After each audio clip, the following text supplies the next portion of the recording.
আসসালামু আলাইকুম ওরহমতুল্লাহ। সম্মানিত সুধী, দেশ বা প্রবাস যে যেখান থেকে আমাদের দেখছেন সবাইকে সাদর আমন্ত্রণ জানিয়ে শুরু করছে আমাদের নতুন আরও একটি ভিডিও। আমাদের দেহের হাড় এবং দাঁতের প্রায় পুরোটাই ক্যালসিয়াম, অর্থাৎ আমাদের শরীরের প্রায় সমস্ত ক্যালসিয়াম হাড় ও দাঁতে গিয়ে জমা হয়, যার অর্থ দ্বারা হাড় এবং দাঁতকে মজবুত করে এই ক্যালসিয়াম। এছাড়াও আমাদের দেহের পেশির মুভমেন্ট, স্নায়বিক কাজ, রক্ত সঞ্চালন, হরমোন নির্গমন আরও নানান কাজ করে এই ক্যালসিয়াম। তবে এই ক্যালসিয়াম আমাদের দেহের শোষণের জন্য ভিটামিন ডি অত্যন্ত গুরুত্বপূর্ণ। এক কথায় আমাদের দেহের সুস্থতায় ক্যালসিয়াম অত্যন্ত জরুরি। উঠতি বয়সে হাড় গঠনে ক্যালসিয়াম যেমন অতি গুরুত্বপূর্ণ, তেমনি বুড়ো বয়সে সার্বিক সুস্থতার জন্য প্রতিদিন ক্যালসিয়ামের চাহিদা পূরণ করাটাও জরুরি। আগে বলেছি আমাদের হাড়ের পুরোটাই ক্যালসিয়াম, তাই এর ঘাটতি হলে হাড় ক্ষয় হতে পারে, হাড় দুর্বল হয়ে ভেঙে যেতে পারে, তৈরি হতে পারে নানান শারীরিক জটিলতা।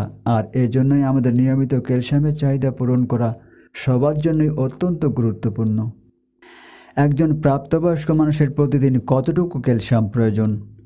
একজন প্রাপ্তবয়স্ক ব্যক্তির প্রতিদিন 1000 থেকে 1200 মিলিগ্রাম ক্যালসিয়াম দরকার।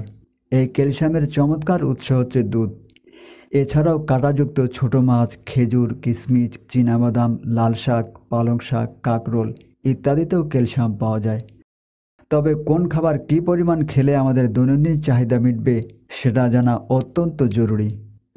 আসুন সহজলভ্য যে খাবারগুলোতে আমরা আমাদের ক্যালসিয়ামের চাহিদা পূরণ করতে পারি সেগুলো নিয়ে আলাপ করি।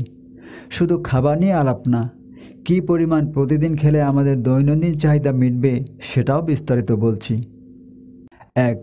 দুধ ও দুধের তৈরি খাবার।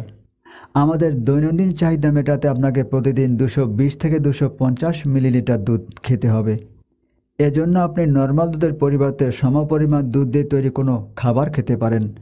আপনি মিল্কশেক কিংবা স্মুদিও খেতে পারেন। তবে একটা কথা অবশ্যই মাথায় রাখবেন, দুধ চা কিংবা দুধ দিয়ে তৈরি কোনো কফি খেলে সেটা আপনার ক্যালসিয়ামের চাহিদা মোটেও পুরো করবে না। কারণ দুধ চা বা কফির সাথে মিশে গেলে দুধ তার নিজস্ব বৈশিষ্ট্য হারিয়ে ফেলে। 2. ডিম। আপনি যদি বড় সাইজের একটি ডিম প্রতিদিন খান তাহলে আপনার দৈনন্দিন ক্যালসিয়ামের চাহিদা মিটে যাবে। তবে দেশি মুরগির ডিম খেলে আপনার একটি ডিম নাও হতে পারে, তাই আপনি এক্ষেত্রে 2টো ডিম খেতে পারেন। 3. খেজুর। আপনার দৈনন্দিন ক্যালসিয়ামের চাহিদা পূরণ করতে চাইলে আপনাকে প্রতিদিন ছোট আকারে 2টো খেজুর খেতে হবে। খেজুরের সাইজ বড় হলে সেটা আপনি একটাও খেতে পারেন। 4. লাল শাক এবং পালং শাক। পালং শাক বা লাল শাক থেকে আপনি পর্যাপ্ত ক্যালসিয়াম পেতে চাইলে আপনার রান্না করা শাক 1.5 থেকে 2 টেবিল চামচ পরিমাণ খেতে হবে। 5. চীনাবাদাম। যদি আপনি প্রতিদিন খোসা ফেলে দেওয়া 50 থেকে 60 গ্রাম চীনাবাদাম খান তাহলে আপনি আপনার দৈনন্দিন চাহিদার পুরোটাই পূরণ করতে পারবেন। তবে অবশ্যই মনে রাখতে হবে, বাদামের লালচে আবরণ কখনো ফেলে দেওয়া যাবে না। 6. কাঁকরোল। আপনার দৈনন্দিন ক্যালসিয়ামের চাহিদা মেটাতে এজন্য আপনাকে প্রতিদিন 1টা থেকে 1.5টা কাঁকরোল খেতে হবে। তবে একটা বিড়ম্বনাও আছে, যাদের ডায়াবেটিস আছে তাদের কাঁকরোল বেশি খাওয়াটা ঠিক হবে না, কারণ এতে ক্যালসিয়াম থাকলেও এতে প্রচুর শর্করা আছে। তাই তাদের উচিত হবে কাঁকরোল না খেয়ে বরং অন্য উৎস থেকে ক্যালসিয়ামের চাহিদা পূরণ করা।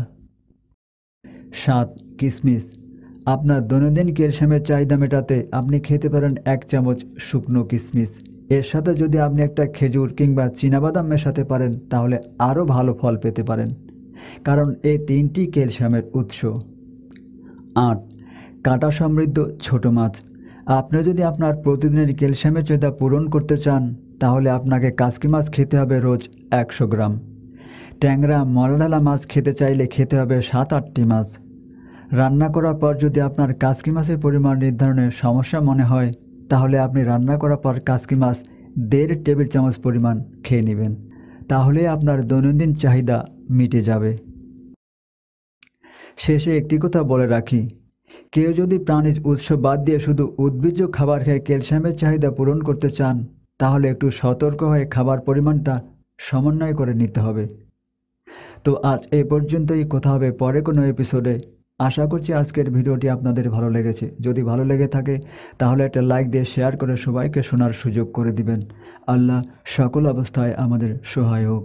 আমিন।